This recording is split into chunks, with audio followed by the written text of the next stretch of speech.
নমস্কার বন্ধুরা, আমি চলে এলাম আবার আপনাদের কাছে মাটন কারি রেসিপি নিয়ে। মাটন দিয়ে আলু দিয়ে পাতলা পাতলা ঝোল কার না ভালো লাগে, শুনলেই জিভে জল চলে আসে, তাই না বন্ধুরা?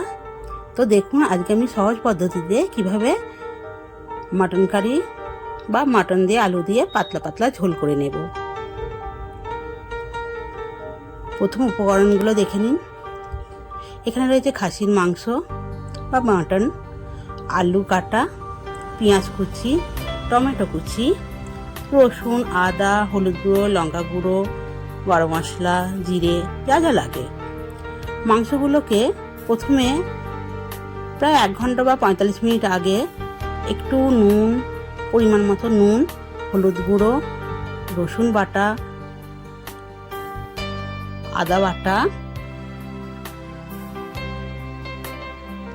লঙ্কা গুঁড়ো, পরিমাণ মতো লঙ্কা গুঁড়ো দেবেন, যে যেমন ঝাল খান, এবং একটু সর্ষের তেল দিয়ে ভালোভাবে মাখিয়ে নেব। এভাবে মাখিয়ে ঘন্টাখানেক বা 45 মিনিটের মতো রেখে দিলে মাংসটা সিদ্ধটাও ভালো হয় আর টেস্টফুলও হয়।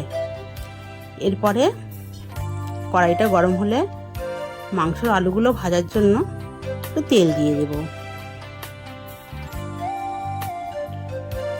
আলুগুলো একটু ভালোভাবে ভেজে নিলে মাংসটার কালারটাও ভালো আসে এবং আলুগুলো খেতে খুব সুন্দর লাগে। তো দেখুন বন্ধুরা, আস্তে আস্তে আমি আলুগুলো কড়াইতে দেব। সবসময় আস্তে আস্তে আলুগুলো কড়াইতে দিতে হবে, বিকজ এই তেল যদি গায়ে ছিটকে পড়ে তো গায়ে ফসকা পড়ে যাবে, যার জন্য খুব সাবধানতার সঙ্গে রান্না করতে হবে। এবার আলুগুলো কড়াইয়ে দিয়ে নাড়তে থাকবো। আলুগুলো নাড়ার সময় অতি অবশ্যই পরিমাণ মতো নুন এবং একটু হলুদ দিয়ে আলুগুলো ভালোভাবে নাড়বেন। তাতে কি হবে, আলুগুলো খুব টেস্টফুল লাগবে এবং কালারফুলও লাগবে।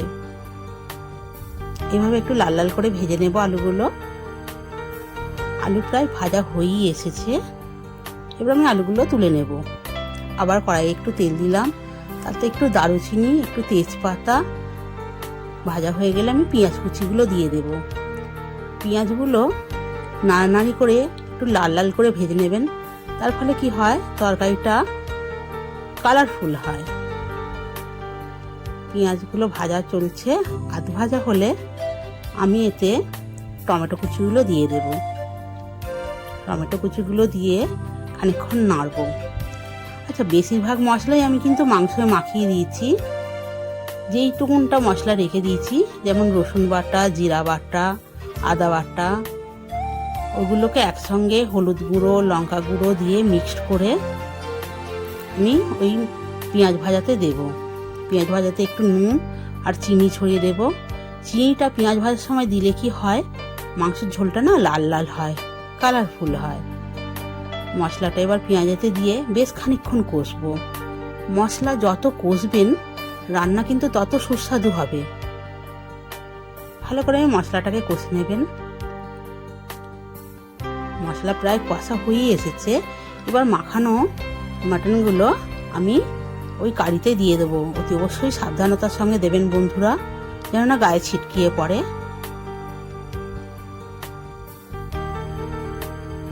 এটাকে ভালোভাবে নিয়ে নেব এবং একটু কষা কষা হয়ে গেলে আমি ওতে অল্প করে জল দিয়ে চাপা দিয়ে দেব। এই জলটাও মরবে এবং মাংসটা সমানে কষাও হতে থাকবে।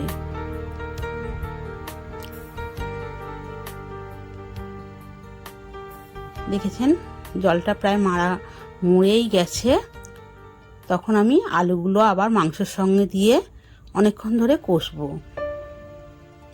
যত মশলা কষবেন, তার সঙ্গে আলু মাংস কষবেন, তত মাংস টেস্টফুল হবে। আচ্ছা বন্ধুরা, আমি কিন্তু আর একটা কাজ করে রেখেছি। মাংস হওয়ার আগে আমি বেশ খানিকটা জল গরম করে রেখেছি। এই মাংসটা কষা হয়ে গেলে ওই জল গরমটা কিন্তু মাংসে যদি দেন, মাংস কিন্তু খেতে খুব সুস্বাদু হবে। মাংসয় বা যে কোনো তরকারিতে কাঁচা জল দেওয়ার থেকে আপনি যদি জল গরম করে একটু তরকারিতে দেন, সেই তরকারি কিন্তু